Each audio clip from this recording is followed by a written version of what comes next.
The final word. I'm struggling, man. Don't do me like that. Don't do it like that. He said the Wi-Fi. It's all good. You're just chopping in a little bit. Cowboys holiday victory recap. Yep. Final word. Good dub. Always. Big. I got one question for you, big dog. Yo. You sipping? Nah, I ain't sipping. No sipping yet. I'm no sipping, but I'm talking real because it's getting to the playoffs. Oh yeah, it's still all that. It's still all that. All right. But you can, because we seeing holes, right? We seeing holes in defense. Yep. You got to talk about that. We seeing big holes in defense. We're gonna talk about that. Yep. Feel good about that, but word. you still got to talk about Kellen Moore like y'all like to do. Still gotta The final word. reel some things in. So Yeah. I definitely ain't drinking the Kool-Aid. You but keeping I will it real, say boy. that I like how the team is fighting. I like Mike McCarthy. Hey, you're gonna show that tweet where I said, "Please, Mike McCarthy, do the right thing and win some playoff games." Yes. I like you, dog. I got you, bro. Yeah, we gonna talk about all that, man. Let me tease it a little bit. Baby. Let me tease it, man. Yeah, it's final coming. word. We're coming off the top turnbuckle The today. final word. Yeah, bro. Your final Twitter was word. fire, bro. I was going through your Twitter for all. Appreciate you. Yeah, Appreciate you. yeah. You know how it is when something be on your mind right then, you just gotta tweet it right then because it'll probably go away. It ain't gonna be fire in your brain like an hour later. Man, it's gone. I do the exact same thing. When it's on my mind, I stop and tweet it. Do it right then. Right then. Yeah, The final word. like I just do a video. Like, oh man, it's in my head. Do a video, then be done. Hey, that's I don't the know only way. that. Yeah. Yep. No, law go with them good 2 hour hours. Power hours. Man. Yep. Pat McAfee doing 3. I got to get on to his level. The final He doing 3? Pat McAfee, yup. Oh, that ain't nothing for you. But I ain't on his level. Yeah. You getting there though? Oh yeah. Easy. Yeah. Dog, I'm gonna keep it real. I'll be seeing after the end of the game, right? Cowboys be having like 800, right, in the chat. And I'll be having 1,000 after the game. Like, he got more than the Cowboys. What? I'm like, this dude got more than the Cowboys, dog. Don't say that too loud, bro. That's gonna get some people in yeah, dog. Yeah, you right. My bad. I'm sorry. Emotional damage. Yoga player. Yoga player. Yoga flame. The final word. Hey, all I gotta say. Appreciate the $5 holiday. All I gotta say is Another one. The final ooh. The final word. Said another final one, word. yeah. Let's go. The final word. What up, Tariq? Thurston, how the third, B-Weed, the Ninja, T Smooth TV, Jamal Sims, Jay Lombardi, Life's Crazy, The Truth, MDP, Sniffy AC. The final word. Get on in the building. What about y'all, man? Oh man, I can't even see mine yet. Hey, I'm still having trouble syncing it. But the show starts. Let's go. You know what is coming up. Run it up.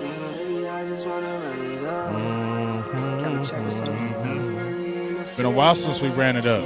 Damn. I've been really in the field. Elio 300. Thank you for your support. Elios.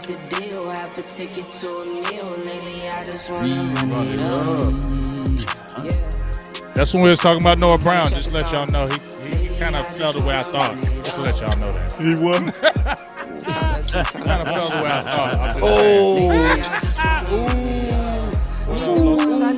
Hey, you know we talking about that too, big dog. And we're talking about D-Law too.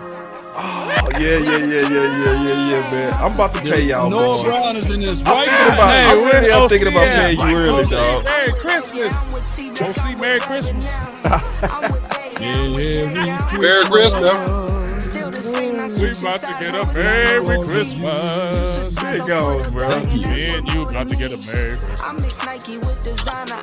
We're live on multiple outlets, ladies and gentlemen. Search for the one, but baby girl is But I say, oh, y'all live on YouTube? Yeah, we live on YouTube. We live. Too baby. legit. Too legit.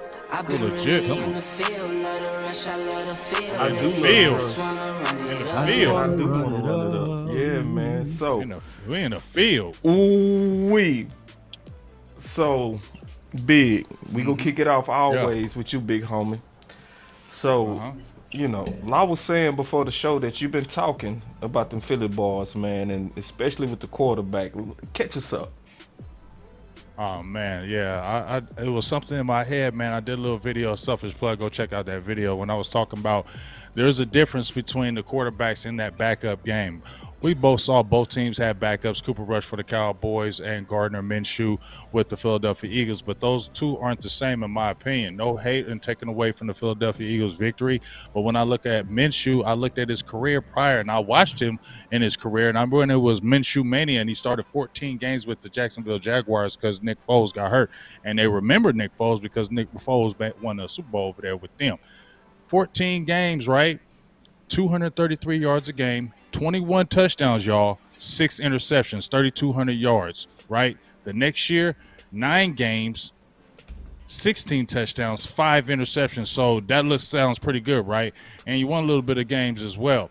Then you get traded. You didn't get cut. You got traded to the Eagles. You get what I mean? And you came over and you're to me, top backup in the league. And if you're like Carolina Panthers, or if you're a team that thinking about getting a top quarterback, right, you could have a Gardner Minshew start a year for you while you prep that other team, and you would feel okay because he'd be good enough to play that whole year for you. So it's not like he's chopped liver. It's totally different when you look at Cooper Rush. He's been with the Cowboys for 5 years, had a little bit of time when he was away with the Giants, but he's been around the Cowboys facility for 5 years, right? Had his first real start last year against the Vikings, had 5 starts before he played the Eagles, and gave up three picks, 20-3 early in the first half, but Dallas battled back. He took down 2 touchdown drives. And this is the one thing I was going to say. I ain't hating, but they'll say, we got the ball in your territory because of turnovers, fellas. They'll say that, right? Boss, Law, and OC. Oh, yeah. But I'll say this. Right. This is what I'll say.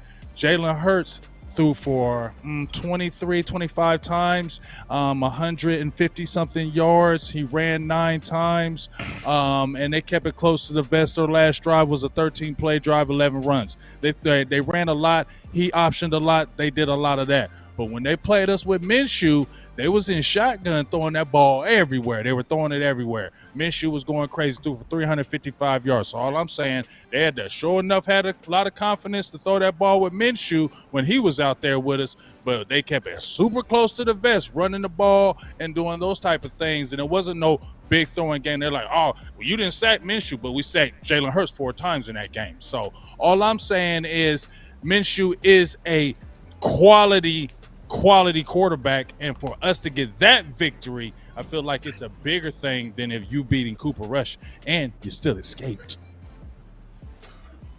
Yeah, the truth. You can't handle the truth. man. Yeah, my boy laid the truth down on them boys. Hey, and My goodness, man. Yeah, go ahead, Law. No, I was just gonna say, man, Big Game James, man. Can you give him that Big Game James outro thing? Oh yeah. Give me a Yo Got Fire. I like Yo Got Fires. Okay, Give man. me the old school. Yeah, I like y'all give me a test to test my new. Hey, I love being a Cowboy. Yo Got Fire. Game James. Game changer. Let's have some fun. Let's have a good time, man. Let's kick it. Yo Got Fire. I'm adding all of them, big guy. I love it. Yeah. I love all of it. I got love all of that. I appreciate all of that. Hey, we brought that back, bro. I love We it. got something else for you, big dog. What's that? Woo, man. Y'all going Spitting, man. Y'all turning up out there. Yeah, man. Now, but to your point, the OC it's crazy that the OC did a video similar where he talked about the Gardner Minshew as a dangerous quarterback versus Dallas Cowboys before the game. So it's amazing how when I listen to Philly, right, they trying to make it seem like he's a bum. Right. And he's not no bum. And the worst thing is they talk about he threw interceptions. No, we took the interceptions. See, that's a big difference. Let's go ahead, Law. We took those. It's a difference between throwing them and taking them. Go ahead, Law. Right. The ball placement was there. We just had dogs that was willing to take said ball from said player. And yes, maybe the opposition, they need a little milk. But we had a guy by the name of Dayron Bland. He was Stop, please. Come back, please. And then we had J-Ron. Man, he was Stop, please. Come back, please. He had to literally go over the back without intervening with the wide receiver and say, give me that one, you know. So, yeah, I look at all of that. And on top of what Big Game James said, yes, Gardner Minshew was their backup quarterback. But let's not forget that A.J. Brown was out there. Excuse me. Devontae Smith was out there, too, and Dallas Goedert. So they had majority of their guys and majority of their front five. So from my understanding, that was a good chess match between the Dallas Cowboys versus the Eagles. Yes, we came out victorious. Yes, you can go back to say, well, Jalen Hurts wasn't out there. But excuse me, what can somebody in the chat, please, for the love of God, can y'all put down Jalen Hurts head-to-head matchup stats against or matchup victories against Dak Prescott? And on top of that, let me know, did he ever scored more than 30 points? From my understanding, he scored around 26 points last time he played, and that was even when Dak Prescott wasn't out there. Oh, and let me pivot. Now, I ain't talking about the podcast, but let me pivot to this right here. Rain Dakota Prescott in the last 4 meetings, he's averaging 35 to 36 points per game. And if you really contextualize it, when you look at what Dak Prescott do up against those Eagles, his numbers are phenomenal. His overall ratings as it relates to passer rating is 98.8. He got all type of accolades. I think it's going to the point that 19 touchdowns to about 6 interceptions or something like that. That is phenomenal. Dak Prescott pretty much own the Eagles. The Eagles are his baby. He is their daddy. That's just the reality of it. That's all I had to say with the opening statements. Yeah, facts, man. And you remember we talked about your video, man. What's your thoughts on this devaluing of Minshew? Because it's obvious what they doing. They trying to devalue Minshew to try to push themselves up as if they compete with us with Hurts. It's a foolish argument. But go ahead, OC. Yeah, well, as I clearly laid out in the video, Gardner Minshew is a better quarterback than Jalen Hurts. Jalen Hurts is the better running back. All right, let's just get that straight. And so when you but messed him up. Man, did I? Okay, I'm back. All right, my bad. All right. So look, here's the deal. So if you look at Gardner Minshew years in a video, he's above 90%, right? As a QBR rating, okay?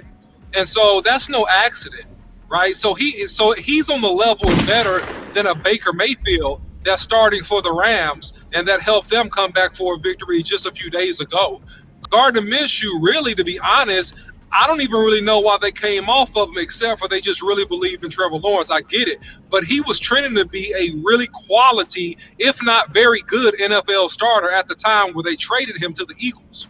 So let's not mistake, Gardner Minshew is a quality NFL quarterback. And if he had a couple years, he's young too. He's only 25, 26. If he had a little more time, he would turn into a very, very good quarterback. That's my opinion. Yeah, man. So, the bottom line is I definitely agree with Big Game James, man, that Minshew was a formidable opponent. He was no slouch. He threw the ball in some ways better than Hurts did this year. I want to bring up something else too that you brought up too, just kind of going in a direction real quick, just slightly, and just getting y'all thoughts on this. But your Twitter been fired, Big, and you brought up something else. We will kick it back off with you, where you said, "Yo, Coach McCarthy, man, please, win in these playoffs. I wanted you to come here, and you have done some things that I haven't been done in a long that haven't been done in a long time here in Dallas.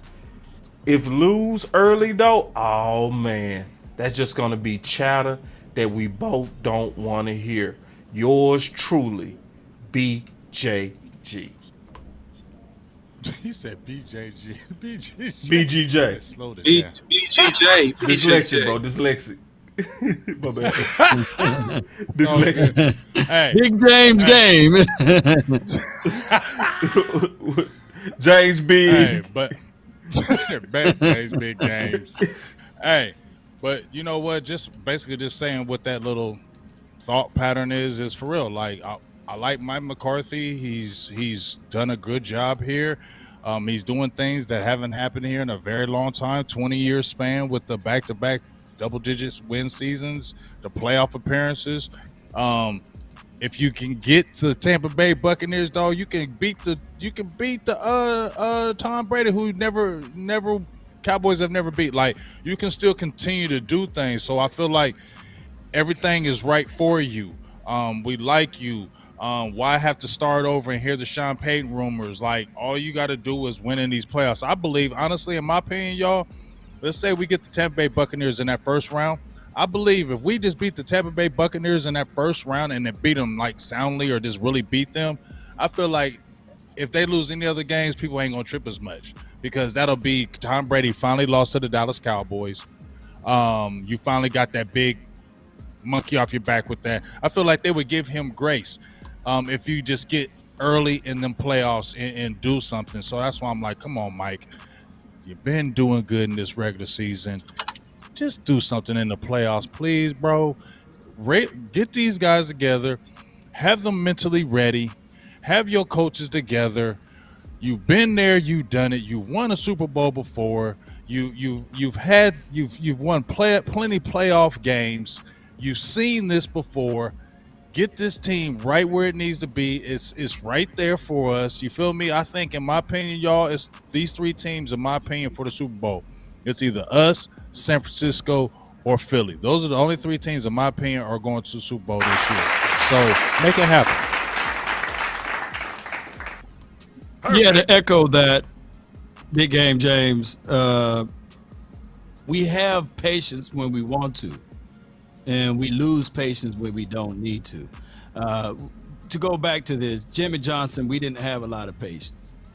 Parcells, we didn't have a lot of patience. I want this organization and franchise to have a lot of patience for Mike McCarthy. But I know it's Super Bowl or bust. This is technically his second year if you counted out the first year due to C-19 and everything like that. But we can look back at this and say, yeah, back-to-back playoff win, back-to-back playoff appearances, back-to-back double-digit win seasons. Is that enough? No, because we want Super Bowl or bust every year.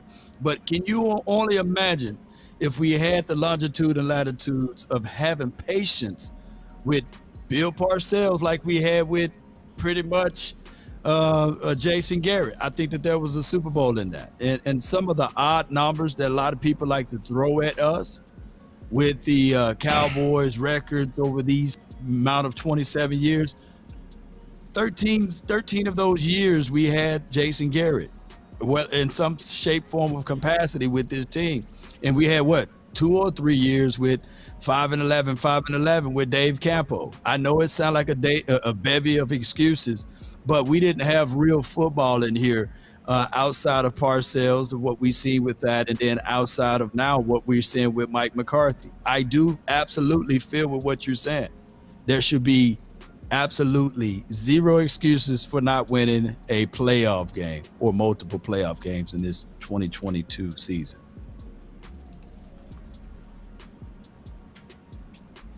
Yeah, so if you look at this team and you look at the NFC East, I mean, listen, there are a few dark horse people that are still alive that I would like to add to that equation of being able to come out of the NFC. You got the Green Bay freaking Packers, who we let off the hook and who are still alive. All right. And so, you know, I think that the Cowboys, are in really, really good position to go deep and to get to a Super Bowl. But it's beyond Mike McCarthy at this point. This is just about how bad this team wants it. They have the talent, and now these last couple of games and that first playoff game in particular is going to show the level of grit, going to show the level of moxie that this team has. And when that proves out, it's nothing that should stop this team from making it to a Super Bowl. Yeah, and speaking of Mike McCarthy, I want to play some with Mike McCarthy at his press conference. Here we go. Awareness that we talk about quite a bit. John McCarthy, The Athletic. What did you think of T.Y. Hilton's 12 plays on Saturday, and what do you think that he could handle? He mentioned that you guys talked about ramping him up, and that, how much more do you think he can handle? Well, the ramp up was really going into the last game, so as we continue to work through the game plan part of it, I think obviously, we feel much better about how much he can do. So, but just like anything, you build packages. We're not worried about the ramp up no more. So I guess the answer to your question is out of the ramp up phase. So he'll definitely be more involved. So we go cover a couple of things from that press conference. But first of all, going back around the circle, what's y'all thoughts of him letting the cat out the bag that he's basically done with his pitch count? What's y'all thoughts on that? It's about time. It's about time. Put Noah Brown over there next to Kellen Moore. Whoa. And put my guy, T.Y., out there and let him get most of those third wide receiver reps so we can score and make big plays, man. Stop playing around with this thing, man. I don't know everybody, just pussyfooting around the situation. It's just, man, let the man play, man. This guy's a Pro Bowler. This guy's caught multiple 1,000-yard receiving seasons with Indianapolis Colts, man. This guy has a high IQ, even by the testimony of Jerry Jones. Put him on the field, man. You gonna throw the ball anyway, you might as well go big. Wait, Big. You got to follow up on that, big dog. Oh, well, I'm going to definitely follow in on that because we can start at the beginning of the season, right, when I said Noah Brown ain't it. What? The truth will set you free. What? The truth will set I just said it. free. It just turned it with the reporter and everything. I apologize to him. I said, okay, no, I'm sorry. I didn't mean to do that. You played better than I thought. But I did say that, didn't I? I said, Noah ain't it. I said, we know what Noah is. And guess what? Is Noah showing what he is? Didn't I say that at the beginning of the season? Man. Hey, now, we know what Noah is, and now we have a T.Y. Hilton, just like the OC so graciously said. He's been there. He's done that. Pro Bowls. He's seen this. He's seen this fire. And just on that last catch, first of all, did you see that pass and did you see the catch? Because when you showed it in slow motion, when he first hit the ball, hit his hands, it wasn't a clean catch. That ball was it was turned a different way. It was quirked. So he had to grab onto that a different way. That wasn't no clean catch.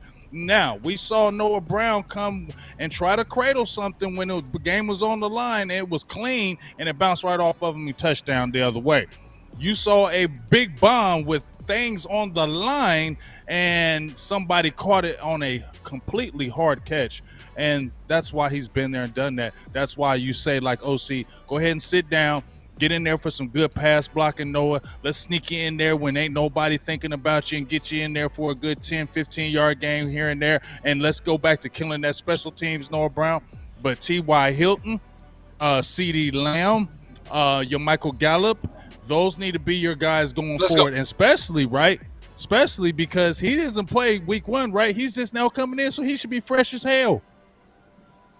Yes, indeed.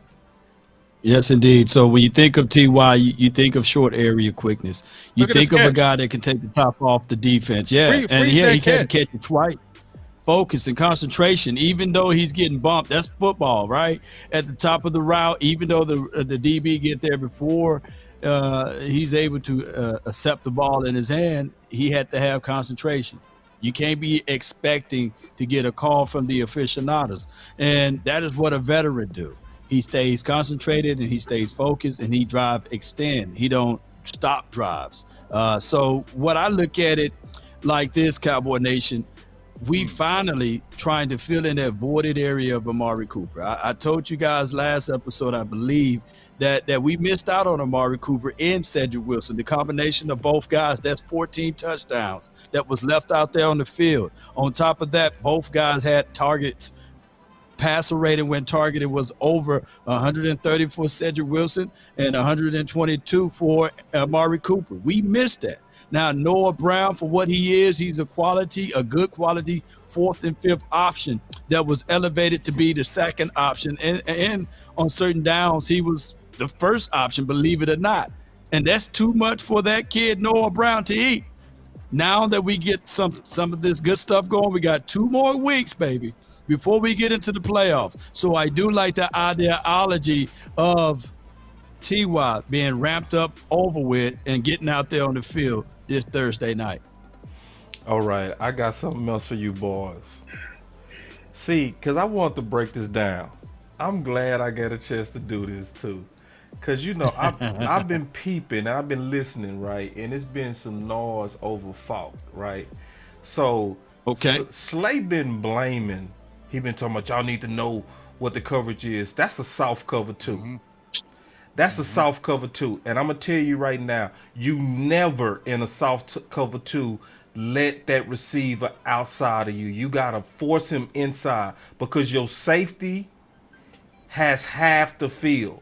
You got to shorten that to that safety. So what he should have did is he should have bailed towards this direction to make Hilton, T.Y. Hilton, run his 9 route on the inside, not on the outside.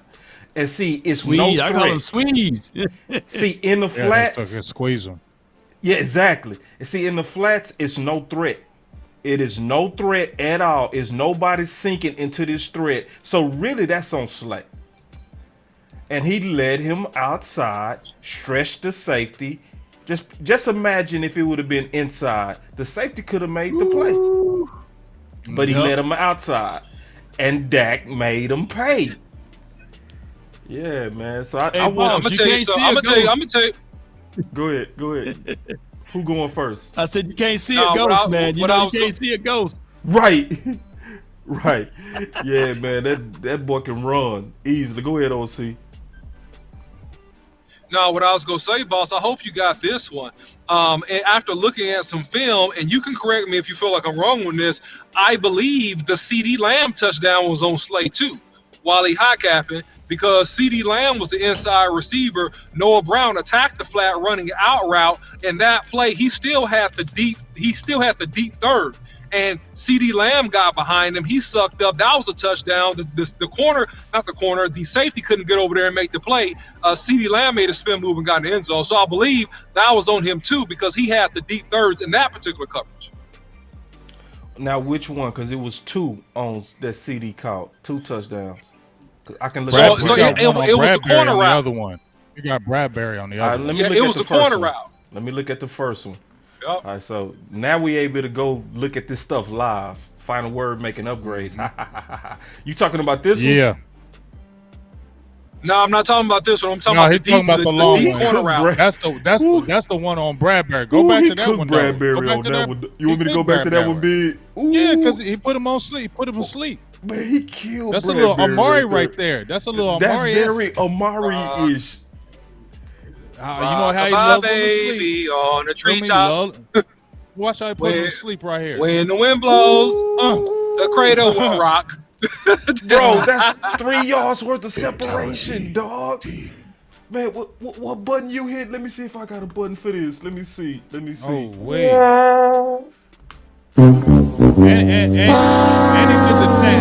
And he did the tag. He tucked his chain again. He letting people know now I'm tucking chains before I score a touchdown on you. All right, let me go find the other one real quick. Ooh, this boy CeeDee Lamb is signing alarms on these boys. All right, let me find the other one because I want to see what you're talking about, OC. And Bradbury was mad as hell. Look at him. Yeah, I'm gonna find they ran a high low. They ran a high low, and I'm gonna describe it as you are looking it up. You had right here Brown running out route in the flat. He attacked the flat, and then you had CD run the corner route inside. All right. And so let's take a look at this and tell me what your eyeballs see on this. Doesn't Slay have the deep third on that? Let me go back to it. Let me see. I think it was. Shouldn't he have subbed or no? Let me go look at it again, cause I was looking at. I could be wrong. I could be wrong. It's all right. I'm getting ready to tell you right now. Yeah. No. So that looked like a cover 2. Man, that boy is messing up, bro. It's. Didn't he mess up on that, boss? It's more so. He's supposed to flow back because he's jumping that route. He's supposed to sink, but he's jumping. He looked like he didn't sink at all. That's what. Because he's supposed to sink, right? Yeah, he's supposed to sink. He's supposed to be able to try to help out that safety, but it's more so on the safety because what happened is if it's cover 2, he's supposed to split. Slay's supposed to actually split the threats, so he's supposed to be actually around here and breaking on the ball. You see what I'm saying? But he's supposed to brought over. Yeah, and the safety. Oh my God, he played it tight. He's so out of alignment because he's supposed to already be lined up and ready to defend the halves. And it's just he's scared though. But what I do know, he's scared. Yeah, this is 3rd and 3. So what I think he was thinking that out route was going to be to throw for the sticks to the first down because that was a 3rd down play. That was a 3rd and I think 3 or 4, something like that. So instead of sinking appropriately, right, he played the out route too tight. Is that right?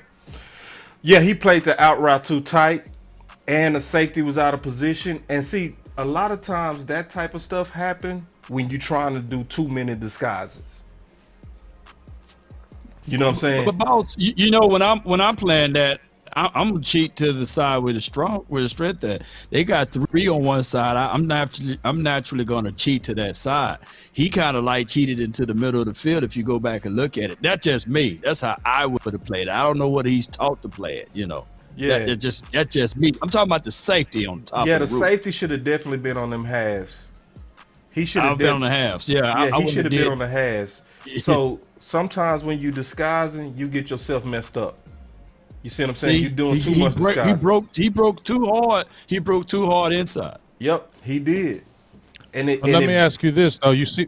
Let me ask you this though, boss. You see where the linebacker in that corner is? Wasn't that corner supposed to jump over a little bit more to his right side? Yep. And kind of squeeze CeeDee Lamb in as well? Yep. Because he was too bunched up. Because that linebacker had that flow where Dalton Schultz was. That corner should have been sliding over to where CeeDee Lamb was as well. He should have been about right here because you're supposed to split the threats and break on the ball. Right. So right here, he should have been already gone. You know what I mean? So he already, because see, Slay was playing undisciplined. Them Philly content people ain't going to tell you that, but that's what was going on. Slay was just frankly tripping. Just tripping. That's cool. Him right tripping. Here. Yeah, play this view right here. Yeah. Ooh, that damn Lamb just get off his release so good though. Yeah, Lamb killing them. And by the way, you gotta give him respect off that release though. And by the way, I take it back. I don't know what I would have done. That trucker, he wiggled off that thing, man. I forgot to tell y'all too. By the way, CeeDee Lamb is my star player of the game. I never got y'all's, but CeeDee Lamb. Over Dak, CeeDee Lamb is my player of the game. Yeah. I want to go with Dak, but you know, Dak started out with an interception. CeeDee Lamb started out perfect. Period. He was perfect. He only missed one time. Yeah. So, you know, that's my player of the game. It's Mr. CeeDee Lamb. All right, now I got some more stuff here from Mike McCarthy, man.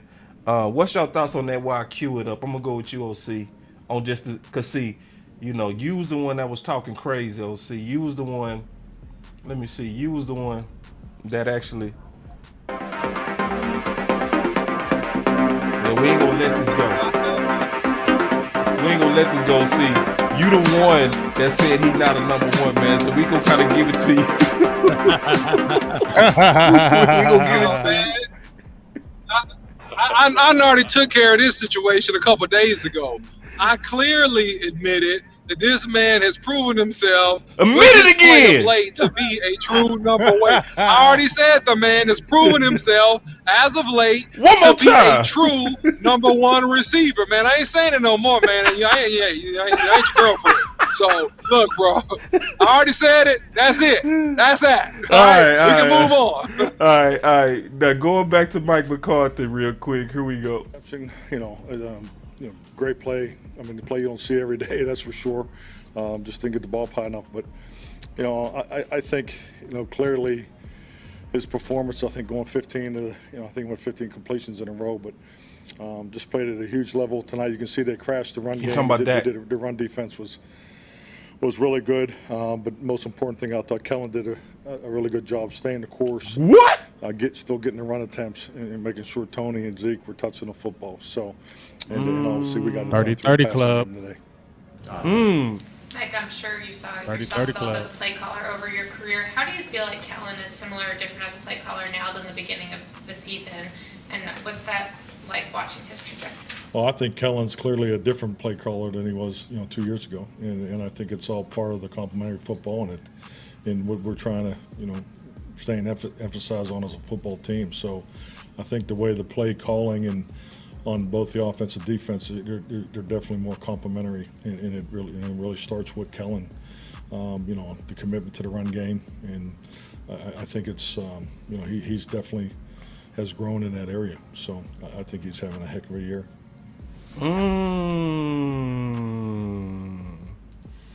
All right. So 2 times in a row after the press conference, and then he talked about it today. Kellen go basically moving to trying to embrace the running game. Frozen. He'll be back. Okay, let me get him off. Until you get back. Thank you, Big. So he talked about him basically embracing the run identity. I want to get y'all thoughts on that. Let's start with you, Big. I mean, that's a good thing. Let's keep it real. That's always been the mantra in Dallas anyway, right? The run game. Think about it. Jerry and them always loved running the ball. Emmitt Smith, Tony Dorsett, we've always had run games here in Dallas. So that's nothing new.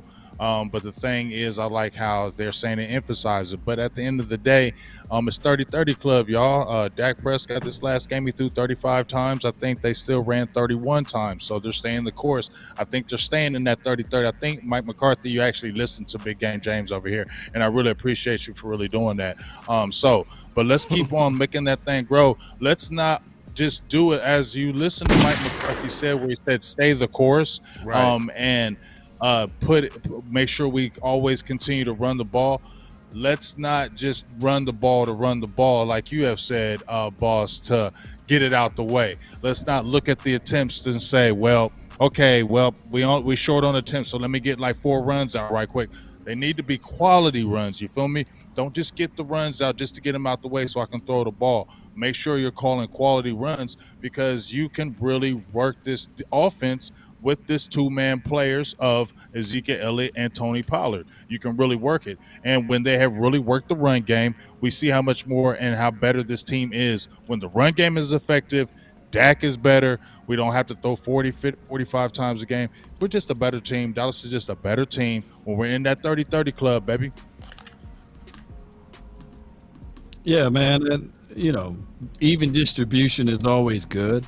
Running with a purpose is big from my point of view. I wish that we can get out of running with shotgun. But when I look back at the 4th and 1 play, Zeke was able to get 21 yards off of it, and they introduced 13 personnel again. So I'm seeing sprinkle of brilliancy from Kellen Moore. And this is one of those things whereas Kellen Moore just probably need to just work on a few things. Even though this is his 4th year ever calling plays, I'm quite sure his name will be called for a head coaching job in the near future, and it may be in a few weeks from here. And making sure he updating his resume is a plus.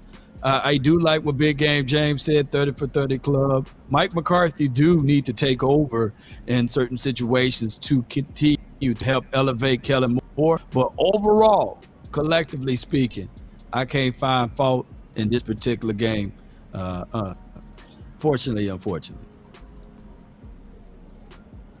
Yeah, so Kellen Moore called his best game of the year, saved 2 or 3 plays. The one in particular that everybody notices is the fade route he threw to Michael Gallup with the sun in Michael Gallup's eyes. But other than that, he was pretty much spot on. He made the adjustments. He actually came up with really good route combinations, and did a great job, man, balancing this offense, especially when we struggle to run the ball early versus the Philadelphia Eagles defensive front. So overall, like I said, save 2 or 3 plays. This is probably the best game this year I've seen Kellen call. And then we got the super chat. Keystone said Kellen threw the ball after turnovers versus the Eagles. Boo! Yeah, I mean, here's the deal about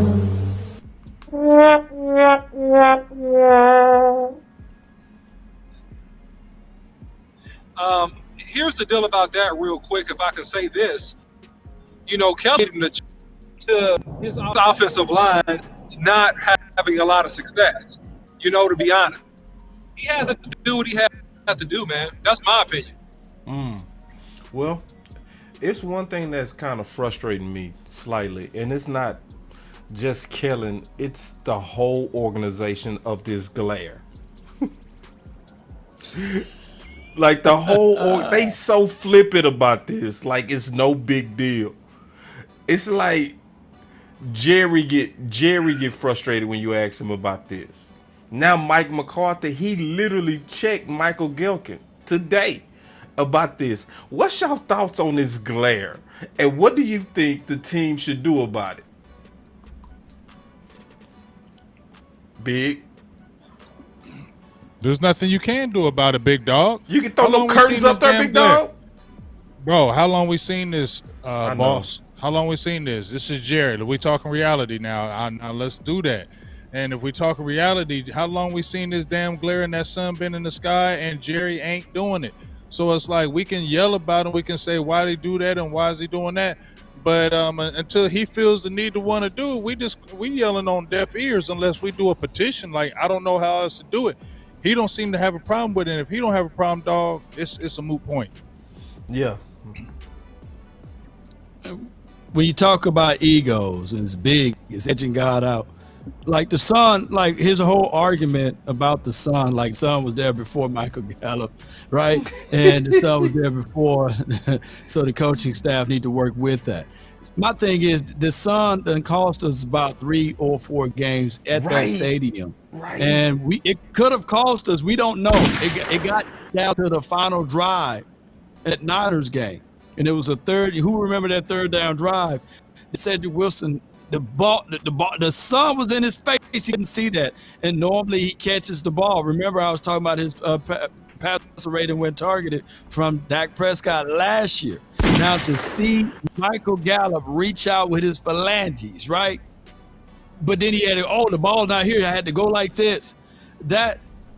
Come on, all you got to do is, Jerry, put some curtains up there. Call Earl and them, or to put some tent up there, man. Everybody know a guy that do tent named Earl. Call Earl to put the tent up there, man, and let's keep it moving, man. I get it. It looks good. I ain't gonna even lie. When the sun is beaming down, it gives you a good visualization of like the player. It seems like God is peeping through there. But come on, man. You should have built the stadium the opposite direction. But neither here nor there. It goes to this point, ladies and gentlemen. Just put some damn curtains up, man. Right, Excuse man. my French. Y'all know what I'm saying, right? Yes. Come on, man. Yeah, just put some curtains up. And OC, I think he gone again. He look froze. Yeah, man. No, I'm here. Okay, I'm go here. ahead. You was still. Yeah, I'm here. But Yeah, man. I mean, here's the deal. Here's the deal, man. I mean, at the end of the day, Jerry's gonna always make the best business decision that he can, and I feel like that this is a situation to where if this is your home stadium, then you got to make an adjustment as a coaching staff. You got to know you got the glare at a certain time of day coming down on that side of the field, and you got to go out the fade route. So we can get on Jerry, the Kurtz, and all that stuff, but at the end of the offensive make the adjustment call. Yeah. Well, I want Jerry to go ahead and put some curtains up there. And, I can't say about Kellen, because everybody know I've been on Kellen's head a lot. But I can say at this point, it's pretty obvious to me that he's being micromanaged. He's being micromanaged, and I'm going to just have to live with that. That's just what it is. And I will live with that, because what makes me afraid of Kellen is him wanting to be a hero. Like the OC gave a major warning, man, about 2 months ago. And he was talking about, he gave an example of one of his offensive coordinators. And the thing that he said that I never forgot, he said, my coach, because he was the head coach, he said, my coach was in love with the play call. So I'm concerned that in key moments, he's going to do something cute with teams that doesn't give us that margin of error. That's my only concern. But in terms of us sticking to a script big, I think we're going to stick to a script, for the most part. And I think Mike McCarthy is going to be the reason that happens. What's your thoughts on that, Big? I mean, I share your concern because I think we saw it in the Philly game. Didn't you just say when we had the reverse, right? Yeah. We had just got the didn't we just get the turnover? Yep. Yeah, we just did a flea flicker. We just got a turnover, right? We just got a turnover, and it's like we just got the turnover. Now it's time to make our move, and then you do something like that. That's like where you say, boss, like that's trying to show yourself. Like, when you see a referee in a game and they're like, why does this ref keep on making these calls? Because the ref want to be seen. Ref want to be known. Like, refs do that too. So sometimes it's like, do you want to be known as, ooh, you just made a great, Kellen Moore made a great flea flicker call right out of nowhere and made a great play? No, bro. Don't worry about that. We just got the turnover. We need to get points. We need to worry about being cute right now. And I think that's what you're talking about. Because with me, like I told you, I don't be tripping on Kellen Moore. It's just the times that he makes the calls. It's make the calls at the right time. And just like you said, boss, don't try to do it against a team that's going to be ready for something like that, and it's going to cost you. Right. And it's going to cost you big in a playoff, and it's going to cost you at the wrong time. So reel yourself in. Hold yourself to that fire, because if you do that, dog, you, like Law said, I ain't been complaining. You almost got 1,000 yards rusher, dog. That could still happen. That could still really happen. That's never happened in the history of Dallas Cowboys football. So we are running the football. I think we're still 5th in rushing attempts overall in the league. He is doing it.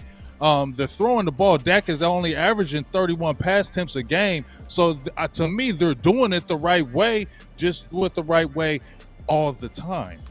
What's no your thoughts doubt, on that? man. Big Game James. Brilliant point, man. When the overall team win, the opportunities will come. Nathaniel Hackett, he was the coordinator or something like that for the Green Bay Packers, one of those teams, and he had got an offer to be the head coach in Denverland. And he got his opportunity to run all of his exotic plays and all of the things that he wanted to do. And now he's back out there on the streets. So with what I'm trying to say is even with Kellen Moore, don't rush it, man. Your opportunity and your time to shine will get there. I had a super chat from Stelios. He want us to talk about the first, and it fits right into what we were talking about here, the first 15 to 17 plays being scripted. What is your assessments of that, Big Game James, of Kellen Moore first 15 to 17 plays? In my opinion, I think we get frustrated when they say there's those quick first down runs a lot, where he's just a straight dive up the middle. I think people get frustrated with that, and it seems like it's like quick 2 runs, then we're going to throw the ball. I mean, I personally don't have a problem with Kellen Moore's calling.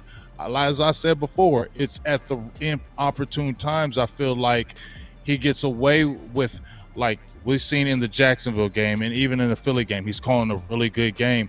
And then it's like when we're rolling, out of nowhere you come out of where with a double reverse, or out of nowhere you come with a flea flicker. It's like, why did you just do that, dog? We was rolling, we was cooking, and to me, that is a rhythm offense, and Dak is a rhythm quarterback. Straight up, bro. Straight whoop. Whoa, just come on. But go ahead, Big. I ain't mean to cut you off. No, it's funny, you know what I'm saying? But I think that's a rhythm offense, and Dak is a rhythm quarterback. So why mess up the rhythm when we're cooking and we're going good? Why do something out of the weirdo-ness, and you don't have to? And I think, like I said, the scripted part, I don't have a problem with. I think it's okay with me. I don't have a problem with what Kellen Moore is doing. It's just he does it a little bit at the wrong times. I'll see what your thoughts. Yeah, and so what I'll say about that is that, you know, and I've said this several weeks back, Kellen Moore has to focus on being a responsible play caller. And as Boss Cowboy has done with a variety of mimes, you know, hey, Coach McCarthy got to yank that chain. He got to keep him from going buck wild anytime we get up in a game or anytime things are going good. So it's a certain maturity that you got to have as a play caller, and I think you don't really get that. There you go. There it is. That's what I'm talking about. So McCarthy got to yank that chain. Yeah, and just make sure you balance, because it's a certain maturity, man, you don't get as a play caller until you have failed in big moments. And so Kellen doesn't have that maturity right now because he hasn't lost the Super Bowl because he made a bad call.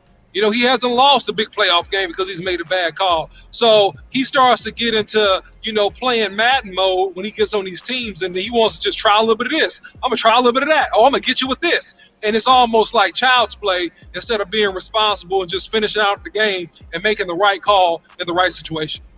Right. I got a couple of more things, man, I want to run by y'all as my homies. I want to kind of get y'all assessment on what's going on. What is going on, bro? Can somebody help me understand what's going on? Man, I don't see no film analysis, or I haven't seen anywhere when I was out there in Oxnard of why Luke Gifford is starting over Jabril Cox. Maybe there's an undisclosed injury. Maybe they're trying to hide him or save him for the playoff. Maybe that's the situation. Maybe they walked in on him and he was talking about somebody higher up within the coaching staff. I don't know, man. But Luke Gifford, he didn't wet the bed when he was out there. But come on, we know that we can get better at those spots, man. We can have ultimate speed. I see some issues as it relates to coverage out of Luke Gifford in certain situations. I don't see the impact that he brings to the table comparable to Jabril Cox. I don't know, man, at this point. I don't know. You guys going to have to educate me, because let me know what film I need to look at. I'm going to be messy for a second. I'm going to go ahead and be messy for a second. Okay. You know, I mean, I don't know if a situation happened like what happened up in the Seattle Seahawks when my guy, the receiver, got traded all of a sudden. Like, I don't know if it's one of those type of situations. Did he date somebody's daughter and broke up with her or something? I don't know, because this does not make sense. This man is obviously in the doghouse or not in good rapport because of some reason that we don't know. But in terms of physical ability, potential, there's no comparison between him and Luke Gifford, and I don't understand why he hasn't got a shot to be out on that football field. It's getting weird. Big, I want to hear from you, bro. Come on, Big Gang. I don't have any clue. I wish I was in that daggone wall. I wish I was a fly on the wall, because just like you guys said, it's not close as far as the athletic ability. This is what we've been asking for, right? We need this. We need his speed on the field, his coverage ability that they've been screaming about, his sideline to sideline speed. We need that, especially when it comes to the playoffs. Wouldn't we love to see this attacking defense? Our defense is taking some lumps right now, right? Do we really believe that Luke Gifford is going to come in and help these lumps when our defense is suffering right now? You made this pick. Luke Gifford was not drafted. He is an undrafted free whatever. He is undrafted. This is a guy you got in the fourth round you said was a steal. You said he was ready this year. He rehabbed. You're ready. Draft He is ready to experts go. called him the steal of the draft. Right. The whole draft. Tell me he's not. The whole draft. Is that defense? Because the only thing you would ever say, boss, Law, or OC is that he's not grasping the defense. That's the only thing you would say. But we can't say that because we saw that the year before. We saw the year before he was playing. So we can't say that because that defense didn't change too much. So I don't know. It's got to be some doghouse because just like, think about it. Another one. We know how bad Kelvin Joseph played, right? We know how bad he played. Right. But to get yanked that quick and not even smell the field no more, like you went right back to special teams, dog. Yeah, Come on. some don't Hey, smell hey, right. hey, boss, go ahead and now we can say it now. Hell, it's been a minute. Let's talk. Let's talk. Go ahead I'm and tell cool them with what it you now. had, I don't what care. you had a conversation with. All right, go ahead man. and tell So them. I talked to Jabril himself, me and Law, and we had a real discussion. And he literally said out his own mouth, "Man, I would want to play the big nickel for the Dallas Cowboys." And there's no way you can meet Jabril and think he's a bad guy. It's no way you can go back and forth with him and not see that he's a very amiable guy. Very, you know? So, yeah, like, he know where he fit. And see, that was confirmation what I was saying a long time ago. I was like, bro, this dude need to play the big nickel, which is like a linebacker. And it don't make sense to me that they keep rolling Donovan Wilson inside the box and you got a guy that's framed up better, bigger, covers better, and you giving no shot. Like it's just not computing. Like I don't know what's going on. Especially now. This is where we should be seeing him now. Like you don't have LVE.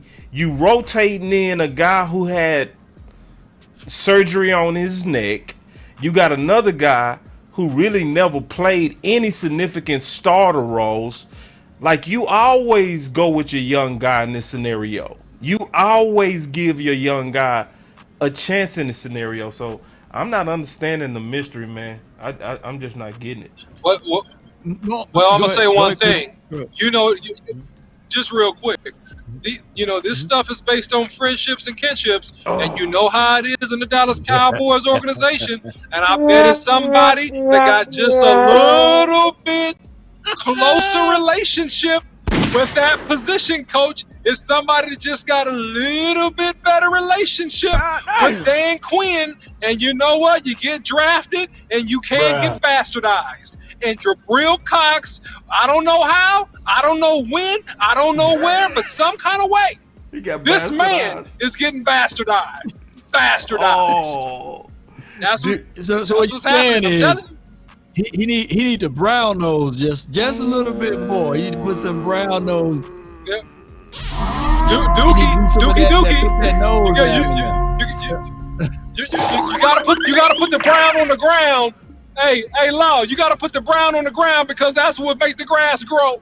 So that's what he gotta do. He gotta put the brown on the ground to make the grass grow. That's what he gotta do, Jabril. Hey, hit the straight business button because that was straight business. Right. I'm telling you, that's what you gotta do. That's what you gotta do. Oh man, let me hit this button real quick. No friends, no loyalty. Straight let me hit it again.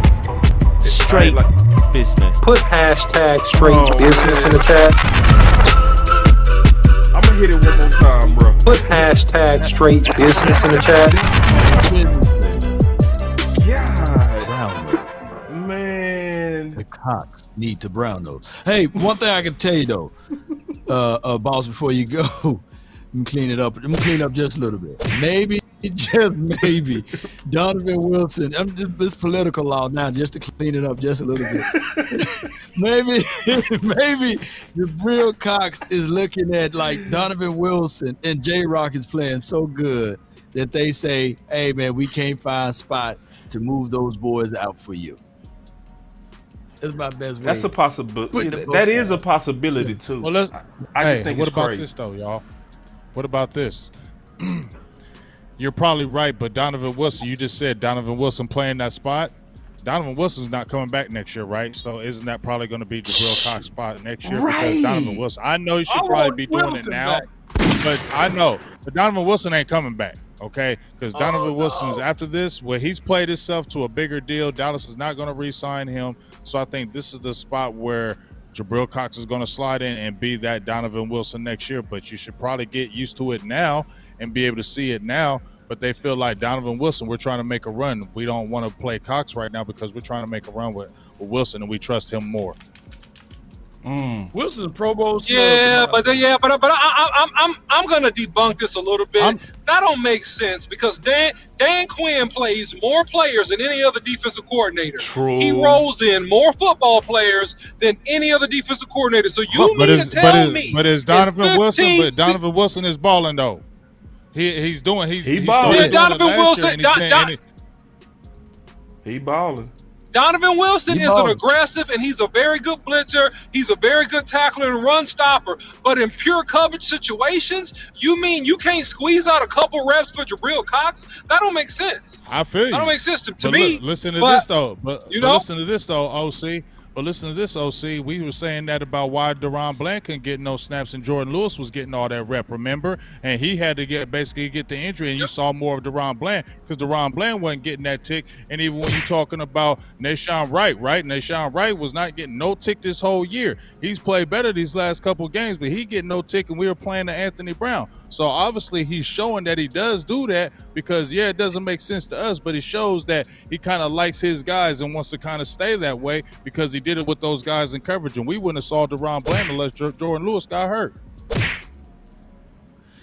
Man, true that, big game, James. And they openly said that they're going to compete for that role, and that let me know that Nashawn, he won out that role on that other outside corner spot. So man, we're gonna get Mama Wright back on the show at some point. But let me give a round of applause to him because Nashawn Wright, he had a solid game, man. Yeah, he had a solid game. Now Devontae Smith, he won a lot of times, but we look at it like this, man. Nashawn played remarkable, in my opinion. He didn't give up big passes. No, he didn't. I was cool with it. No. See, because at this point, I got to stick to what I said. I did a video about all the corners. I broke down every one of the corners. At this point of the season, I said you got to let whoever you go with, you got to let them cook so they don't get burned in the playoffs. That was my metaphor. So at this point, it looked like Kelvin Joseph's going to have to get his chance next year in training camp and in preseason. But to me, at this point, the right thing to do is just to let the young corner cook. He looked good out there being 6'3.5". He looked real good. Man, he looked big. You know what it looked like? You know what it looked like? You know what it looked like, y'all? It looked like he cared. That's the biggest thing that I made that tweet that it looked like he cared because, when Nashawn first came out from the draft, they were talking about his intelligence, how he was really intelligently, remember, he was grasping a lot of that early. Remember, he was real scrappy his first year, and we were wanting to see a little bit more of Nashawn than it was we felt like it was a disappointment this season because he was getting picked on. He had some penalties, and we were talking about he may not even make the roster. And we've seen him basically not being able to play this whole season until the last couple games. So to me, that's to his credit that as soon as he got his number called, he didn't play bad in that Jacksonville game. He played good, and then to come back, I think it was he was targeted 7 times for five times, and I think it was only for like 30-something yards. So it wasn't like he had a 100-yard game against him. He battled. He played physical, even though he has a slight frame. He used his size, which is 6'3", to be able to swallow guys and make tackles. And I like how he sticks his head in there, and he's not afraid to do it because he did play special teams. So shout out to Nashawn Wright. Keep it up. We're going to need that going forward, especially when you get to on these playoffs, right, fellas? No doubt. Yeah. Hey, boss. Yo. When his mom told us that he gained about 10, 12 pounds, do you think that was beneficial, or you think he should have just kept what he was his rookie year? Stay light. He should have just stayed lighter. Yep. Okay. Yeah. Whatever helps his speed. Because, see, that was the issue that I was concerned with D. Smith. I ain't going to even lie. That's why I was low-key kind of still hoping that Kevin was going to get a shot, because Kevin athleticism is crazy good. You can see his 4.28. Like, it's some people that say they run 4.2s. You be like, man, if you don't get out of here. Bryce Butler, baby. Yeah, Bryce Butler does not look like a 4.3. Shout out to Bryce Butler. Hey, but when Kelvin Joseph wheels get going, woo, that boy be man. But anyway, at this point, I'm not gonna even beat that drum. I'm gonna support the guy we got. I'm gonna support the guy that earned it. Let's go, Nashawn. And see. So what do we think you're gonna do with Trayvon Mullen though? You think he got a chance that they're gonna regroup and try to compete this week and get him some activation time, or that was a solid like he won? We're gonna get Nashawn right for these last 2 games into the playoff, or they're gonna still play that yo-yo thing with it? I think it's gonna be yo-yo, big dog. Yo-yo. Yo-yo. I think we get ready to see yo-yo, big dog. Just keeping it all the way honest, you know. And they don't want to yo-yo Jabril Cox though. See, yeah, that's the big mystery. I'm still trying to figure out that mystery. I still don't get that mystery. I want to break down. Did you see where Luke Gifford played? Did he play on the weak side, or where did Luke Gifford? Because I didn't get a chance to watch defense tape yet. I thought he was playing the middle, bro. I think they had Luke playing the middle, you know. But I go double check. Yeah, they had Luke. I'll tell you, they had Luke playing some middle linebacker. They did. Yeah. I didn't see every snap with him because I didn't step back, but they had him playing some middle, man, like he was a stud. You know, no offense to Luke, I ain't hating on him, but man, that scared me when I saw it. I remember watching the game, seeing it, and I said, "Is that Luke Gifford?" And so, you know, we'll see how it goes. And then DMV asked, he said, "What did I think of Mackenzie Alexander?" Come on, boss. They put him on AJ, man. You want me to lie? You want me to lie, Law? I want to lie with you.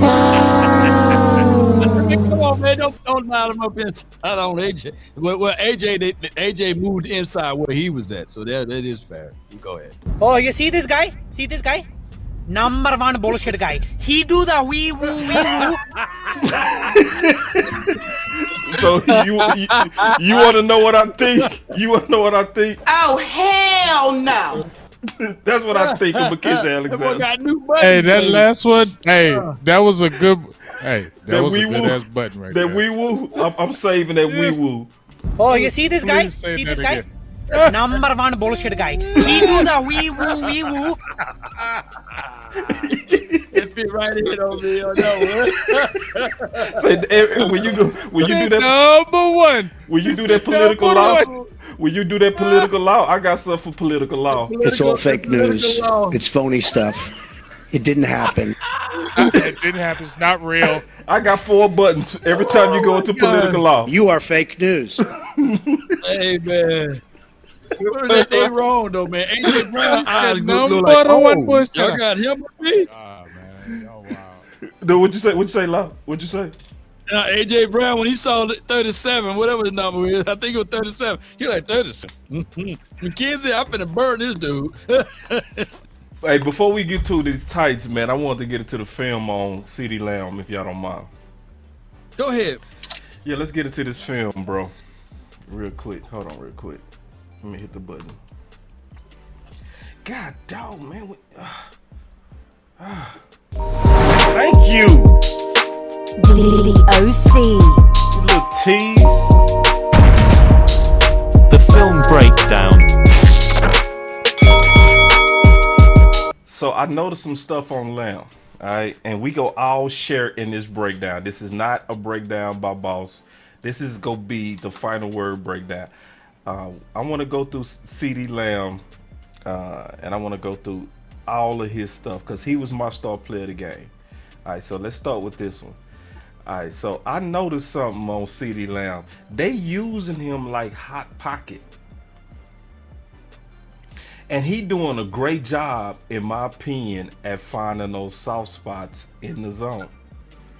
Hold on real quick. Let me put the camera on me. No, I don't need the camera on me. Here we go. Let me go to the next play. All right. And if y'all see anything, y'all can interrupt at any time. All right. But I just want y'all to notice how they using him, and that it looked like he is doing way better at finding those soft spots. All his damage was in the slot. So you see how he's sitting in there? This dude is the new hot pocket. The way that they using him, it looked like him and Dak done hit a new level of reading the defenses together. Because the only person that I saw use like this in the slot was Schultz. But look how they using him. Even on that one, that was an obvious option route because they both stopped at the same time, right? In the same hole. Look at Gallup and look at CeeDee Lamb. We got a super chat. He said $10. He said, sorry I'm late, but seeing all the Eagle fans talk about the game being our Super Bowl is nuts. It's just another week, but they think it's more than that. Man, they just saying anything, bro. Just keeping it real. Oh, but I got a button for him. Emotional, damn it. Yeah, they messed up. They really are messed up. They really are messed up, man. But I'm noticing. Well, you know what? To me, go ahead. Hey, boss. Yeah. In this game, he had 11 targets, 10 catches, right? Yeah. But the gang in this game where you talked about he does his damage in the slot. 60% of his plays this year in the slot, dog. Yeah. 80% of the slot in that game. Now, people are like, oh, well, he didn't go against Darius Slay, he didn't go against Bradbury. Nobody's scared of him, but why not move your guy around? First of all, why not move your guy around to find the best matchups to really exploit the defense? And that's what Kellen Moore did. Like, we get mad at Kellen Moore for not exploiting. See, this is what I'm going to say. We get mad at Kellen Moore, right? We were saying, you don't target our number one guy. Weren't we saying that about Cooper Kupp? Yep. That's what I was hearing all offseason. We don't target our number one guy. We don't go to him when it's big. We don't do that. We don't do that. Facts. Well, he's doing that this year, ain't he? Isn't he doing He what definitely we said did it he this don't game. do? He did it this game. Did it. Well, he did it this year, though. Because if you look at the targets, he went. Yeah, he got way more targets. Yeah, he got way more targets. And if you look at the meat of these games, right at the end, boss, 11 targets this last game, 7 before, 6, 7, 10, and he's putting them in spots where he can really do damage. As you can see in the tape, he's just, to me, we were saying we need to see more of this. We need to see CeeDee Lamb step up. We need to see him isolate, get him the ball when it's needed most. And I feel like he's doing that, and CeeDee Lamb is stepping up and being that guy as well. I just don't want to give Kellen more credit for that because I think no, hear me out. No, hear me out. I'll tell you why. Because Kellen Moore done told us all offseason that there's no stars in his system. Right? The defense dictates where the ball goes. The person who was actually talking about using CeeDee Lamb as a Z receiver in the Jerry Rice role, who said that specifically, was Mike McCarthy. So because it's West Coaches, that's why it's West right. Coast. It's West Coast. That's why. Yeah, that's the concept. Right. So I think the concept that we seeing when we seeing CeeDee Lamb get the ball in the slot, we seeing Mike McCarthy, in my opinion, because it matched the verbiage that he was saying in the offseason, big, to me. And that's just how I'm interpreting the tea leaves. I could be wrong. It could be Kellen Moore evolved. I just don't think so. No, I think you're right, Boss Cowboy, because the West Coast concepts, X, Z, and the wide receiver, they're interchangeable. Yeah. They're interchangeable. And they play all different positions, and at any time could run any route. And that's the part of what makes it so dangerous. And its timing, its tempo. Dog, that Wi-Fi monkey. CeeDee Lamb, except for 7. Oh, crap. Sorry, man. No, you good. Try again. Sorry. Try one more Am I back time. or no? Yeah, go. Okay. No, all I was saying was sorry about that, guys. I'm on a long trip. I apologize about the technical difficulties. You good.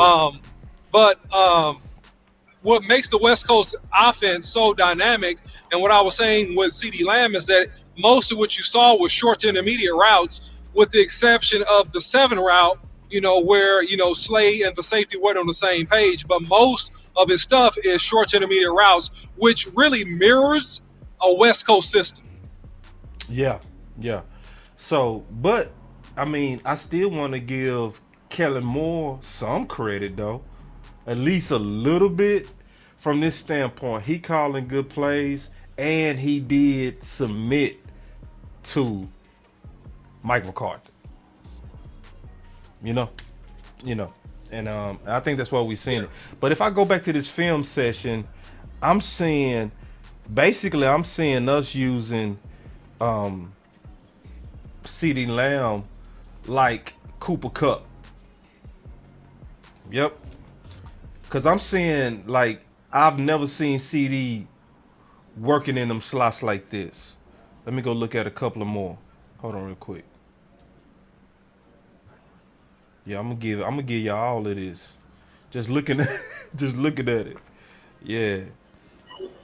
But yeah, but just notice how he looks for the ball as soon as he cleared that zone, and he sit down. Y'all see that? Yeah, he sit down clearly in that zone, bro. Like this is Dak and CeeDee getting better at option routes. I don't care what nobody say. I've never seen them doing it like this. Just being all the way honest. Let me go show another one. All right. Let me see. 420. So I took notes on these. So once again, CeeDee in the slot. He reading them zones, and see him sit down. That's just like Schultz. He reading them. Yeah, that is just like Schultz, bro. He's like Cole Beasley on steroids, huh? Yeah. This is Cole Beasley, but better. This is to me what I'm looking at. I'm looking at CeeDee Lamb. To me, looks like he's been in a lab. It looked like he hit that maturity point that we've been waiting on, to where he's seeing the field like Dak. Because these are zone beaters. The unique thing about this, boss, look, is he that did it you again. got now a guy that can play inside, and now when you insert Ty, he can play inside and out. Right. He's not relegated to just being outside. Like Noah, when he's inside, we laugh at that. He's finna block, right? When we see Gallup, he normally don't line up inside like that. So yeah, I see where you're coming from here. But you may be onto something. The Cowboys may be getting even better. Yeah. Think about it. I was listening to a report. The Eagles all this year didn't allow 300 yards passing on them, Right. So now you got somebody that's carving up the Eagles defense, who pretty good as relates to their secondary and everything like that. I know they down Maddox or what have you, but I think that we would have still got the same results. You may be onto something with that. Yeah, it looked like they better. It looked like they both are better at reading the defense. Think about it. Is it a coincidence that in zone coverage, Dak was 24 of 24? Dracarys.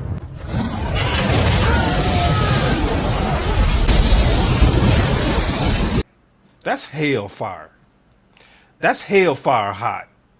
You can't get hotter than that. OC, what's your thoughts on that, bro? Am I tripping, or am I seeing what I'm seeing?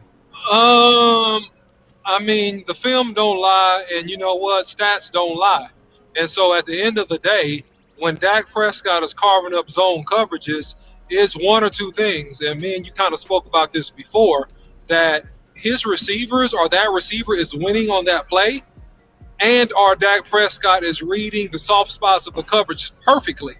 And so that's really what it is, man. And it's showing that Dak is every bit of an elite top 7 quarterback in this league. And regardless of what people want to say, naysayers, etc., Dak Prescott has the skills to pay the bills. The only one I wish I had back was the pitch. But besides that, Dak Prescott was almost perfect the rest of that game. See, it's only one reason I'm not totally ready to drink all the Kool-Aid on this yet, though. Because I feel like Philly is not a good team at disguising. I'm not ready to drink. You know what I mean? So when it's easy to recognize the zone, Dallas is going to eat you up. But if you're a good disguising team, that's what I want to wait and see. You know, I think Philly don't have the disguises to really mess up this system. All right, real quick, moving on to the Tennessee Titans. So, what's y'all general thoughts as we preparing for these Titans on the game? I'll start with you, Big.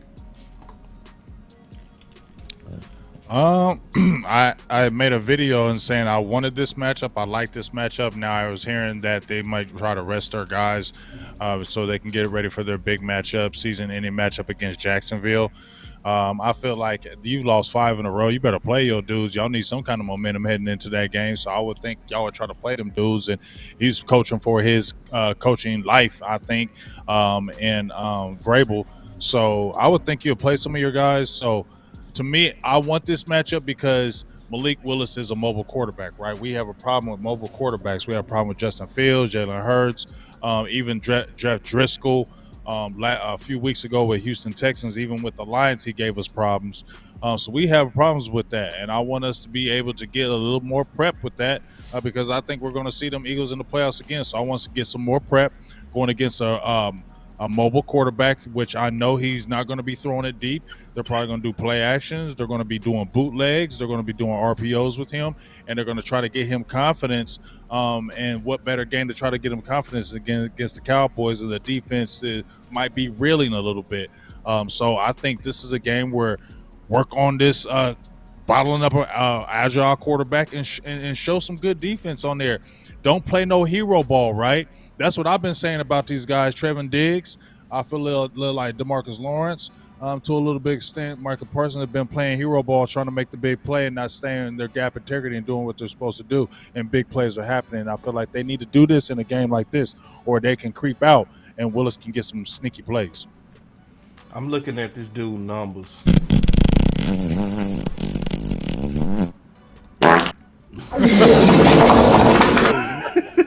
Wait a minute. Destroy that drop, man. Don't do that drop no more. No, don't do that drop. Which one? The wet one? The wet one? That's not disgusting. No. This dude numbers is wet boo boo. Right oh no. Yeah, it's funny you say that though, boss. But see, you say that, right? But isn't those the games that happens? The crazy stuff happens. Destroy that drop, man. Destroy that drop, please. No more of that drop, bro. Okay. No more of that drop. What I'm saying is, I'm not saying be hyped on the Malik Willis, but what I am saying is he's a mobile quarterback. Be careful, Dallas. Don't try to play hero ball, because if you play hero balls, goofy things can happen. It's at Tennessee, dog. Oh, wait a minute. That's fine. Like we seen Mitch. Remember Mitch Trubisky a couple years back? You know, that Mitch Trubisky lit us up. Yeah, I agree with Big Game James, man. You said don't sleep, in there, man. Beat him to submission, man. Don't sleep. All right. Don't sleep on Malik. I seen Malik he got 1 or 2 left in him. Go ahead. Yeah, and what I want to bring out is that, okay, stop hitting that button, man. Just stop. It's enough. Please stop. Stop hitting that button. Look, man, I said this in a video. No more. I said this in a video earlier. You know, these two games. I knew you was gonna do that. I knew you was gonna do it. As soon as you said no more, you're gonna do it again. All right. Man, listen to this dude, man. Come on, man. Listen. No more. This is important. Hey, when you got 21 and 31 personnel, you got overload. You know, the Cowboys has had a issue stopping hard and heavy, determined run teams. Yeah. And so I said that this game and the next game are the 2 most important of the year for the Cowboys, especially in light of the playoffs. The Cowboys need this in terms of dress rehearsal, in terms of how they're going to deal with teams that can dominate. You got Derrick Henry, one of the best ever to run that football. That's 6'3", 250 pounds, running a 4.40, running downhill at you, man. So he's the second leading rusher in the league. So you cannot go to sleep on this team. This is a team that if they got going running that football, they can play keep away from you. They can do ball control. Yeah, we know Malik Willis is not a great quarterback, but he is mobile and he likes to break contain. So if you don't keep contained and have your rush lanes where they need to be and dealing with Micah Parsons and some of the stuff I saw him do versus the Eagles, and no shade on Micah Parsons, but man, you got to maintain your lane and gap integrity when you're rushing. You can't stutter step and then spin inside all the time because they overset you. You can't do that. You got to rush up the field and you got to bend your hips and you got to run the hoop and sack that quarterback from behind, because if you cut inside with a person like Malik Willis who has speed and is a good athlete, he can break outside and break contain and give you some problems. So you got to be disciplined in terms of your rushes. You got to be able to sit down and really focus on stopping this run. And I think that this is a good litmus test for a team that's really good at running the football and how the defense of the Cowboys will respond. Hey, Lau, you know what's going on with Michael Parsons' hand, bro? That I don't know. I didn't practice today, and I hope that he can. I think that they putting this man out there to be ready for Thursday night. I don't think that he is not going to miss this game, and he's going to have those special days because he goes 0 to 1,000 real quickly, and that's just my thoughts on that, boss. Did you get your thoughts on Tennessee? Well, if you go to my Twitter, if you can pull it up, and I'll give you guys my thoughts on that. What is the all-time rookie INT record? By the way, because I truly believe that Dayron Bland, he should be entered into the Defensive Rookie of the Year category. The all-time was set by Everson Walls. So he did do it his rookie 11. Okay. Yeah, he did that as well. Well, we ain't getting 11 though, but he should get multiple interceptions if Malik try to throw the ball around in this game. I don't think that they have threats as it relates to wide receivers there outside of Trey Burks. But I can tell y'all this. Coach Marv called into the show. That's the one I wanted to see right here. And I'm going to expound on that, what I said about Ezekiel Elijah Elliott. But Coach Marv said this game against the Titans boils down to, can they beat the Jaguars? I think not this week, but next week. So Titans may be in tank mode, but they're going to still try to beat the Jacksonville Jaguars, because I think if they beat the Jags, they in. Something crazy like that. But neither here nor there. Since the beginning of the draft of 2016, said, in my opinion, I think that Ezekiel Elliott was the better choice. and some people are trying to shank me with the butter knife under the comments on that. Of course. They said stop cap. But let me know. I know hindsight is 20/20. Where do you guys stand at with that? Because those numbers are very, very mirroring. This is a good debate. I like this one. Yeah, good. Yeah, good one. Good one, Law. I'll go first on this one. I'll tell you, I think that overall the best running back will be Derrick Henry. That's what I think. I think that Derrick Henry is a guy that's got close to, if not above, 300 carries every single year. He's taken a beating. He's coming back from an ACL injury effectively, right? And is second in the lead in rushing. And so, man, he has more touchdowns now. The only difference is Dallas has played with a better quarterback in Dak Prescott over the course of the career of Ezekiel Elliott versus what Derrick Henry has had at Tennessee. That being the difference in terms of him getting more carries. But who has done more and really carried his team 100% most of the time, it's been Derrick Henry. But I think that Ezekiel Elliott is a very, very close second in terms of value and in terms of production.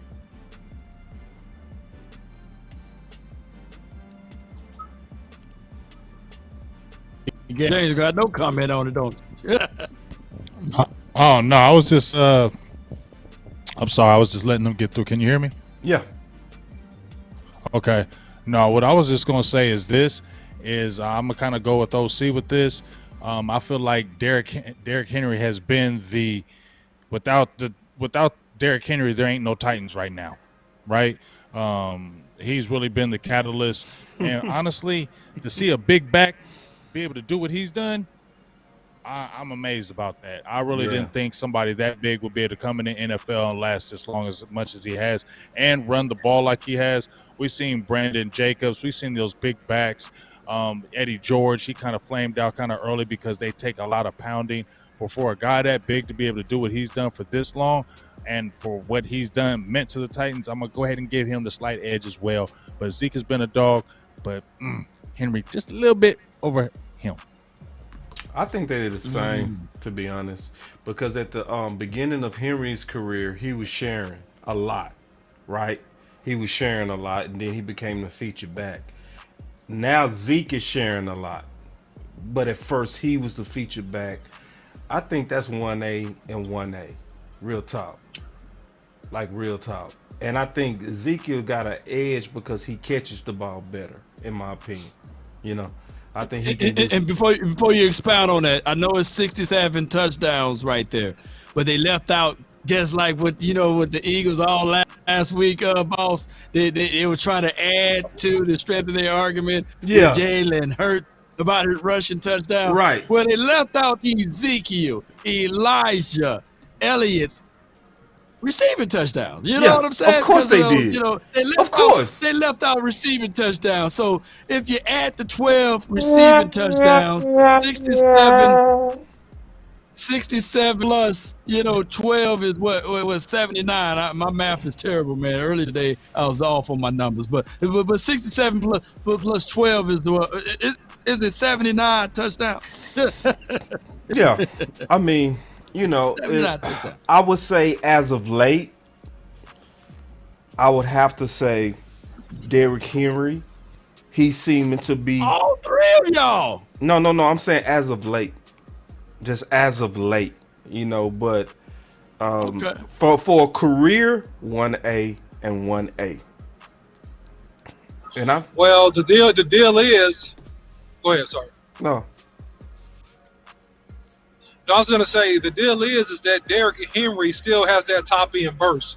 He can get around a corner and still take that thing to the house, and that's the big difference, man. He's a good inside runner, great vision, and he's caught some out of the backfield for touchdowns himself, Boss Cowboy, if you've seen it in their highlights or tapes. But he still has that top end burst, man, and he still can beat you, not just with the size and strength, but he can beat you with speed still at this point in his career. So that's impressive for a back of his size. He caught two. He caught 2 receiving touchdowns in his career. You got any more trivia on your Twitter? Okay, cool. Yeah, exactly, Law. Eat them up. Thank you, Law. I see you, Law. That's good. Oh, you see this guy? Number 1 bullshit guy. He do the wee woo wee woo. If you go look at some highlights, and you go look at Law like 2 on his career, boss. I'm saving it as a hand grenade. Man. I've seen him make some big plays catching and running down the field. Obviously, a lot of them didn't result in touchdowns, but he's made some plays. So look, I'm not over glorifying him. I think they're just about equal. See this guy? Number 1 bullshit guy. Here we go. Wee woo. It's all fake news. It's phony stuff. It didn't God. You are fake news. Yeah, let's stop. I'm gonna put a stop to it right now. All right, here we go. So final words, man. I'll start it off. We are headed to the final parts of the season. At this point, I'm happy. I'm happy with the fans. I'm happy with the effort. I'm unhappy with the amount of likes, though. Like, the likes are pathetic. It's only about 100-something likes, and there's 264 people watching. That is horrible. Y'all doing your boy bad. Y'all need to hit them lights, man. That is unacceptable. No. Please do something about that. Don't leave your boy hanging like that. But other than that, other than the lack of likes, I'm very impressed with where we are as a team. Shout out to Mike McCarthy. Shout out to Kellen Moore even. And I'm ready for us to go into these playoffs. I'm ready for us to finish this season strong. I think your video was dead on, OC, today, where you talked about how important the last 2 games are for a dress rehearsal. Dead on. Like, this is the last time we get a chance to kind of, fit our tie, make sure that blazer fit, and make sure that the teeth are brushed perfect and the edge up is perfectly aligned. This is what we getting ready for. And I'm excited. I'm excited also about just the final word, like just the moves that we making, the growth that we all experiencing, and the chemistry that's getting better and better as we go into new adventures with the Dallas Cowboys. So that's my final word.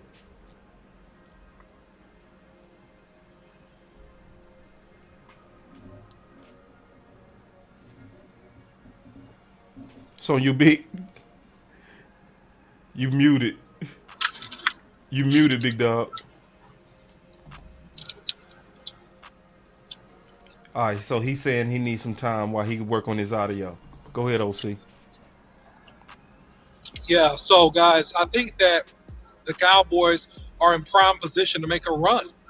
And I think that, back to what I said earlier in the video, man, it's very important that we have a good showing versus the run game of the Tennessee Titans, and that we have a good showing running the ball against the Washington Commanders the week after. I think that those are going to be the critical telltales in terms of how we deal with playoff intensity football. And if we can do those things effectively, I think there's really no stopping us moving forward and us going super deep in the playoffs. I like where the Cowboys are. I think Dak continues to be hotter and hotter. I'm looking forward to see what T.Y. Hilton does with his production and the uptick in his snaps. And let's go Cowboys.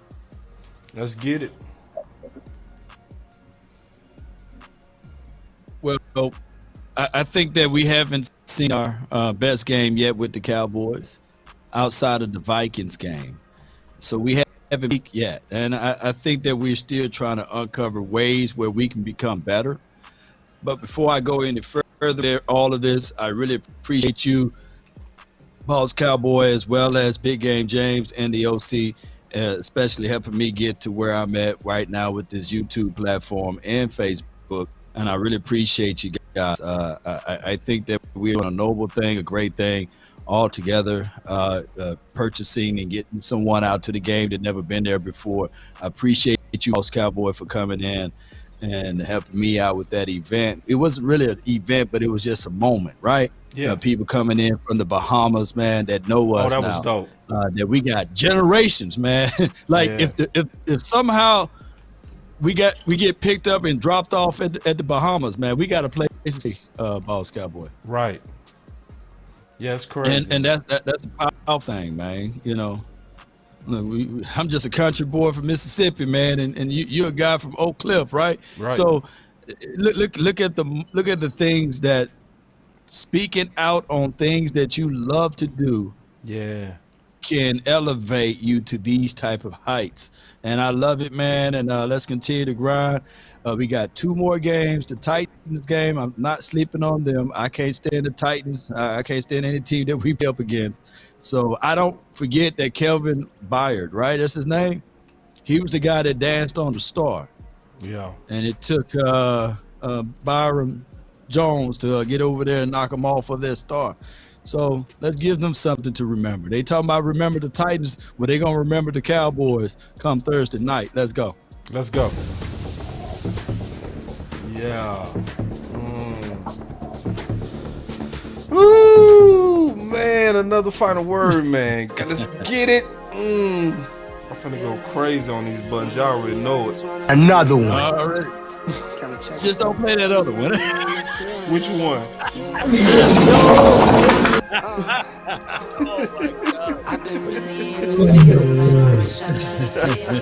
Another one. Let's go. Let's go, man. Yeah, man. Yeah. So yeah, man, y'all make sure y'all subscribe to all the channels. I know it's a little bit of extra work, man, but go to all the channels, man. Hit the subscribe. Hit that like. Hit that like for everybody, man. Push that final word. Push it. Y'all already know. My boy said, I can't no more with that sound. That sound? Which sound? That one made me check my draw. You know? My boy said, true story, boss. My boy said, one more time for Philly. One more time for Philly.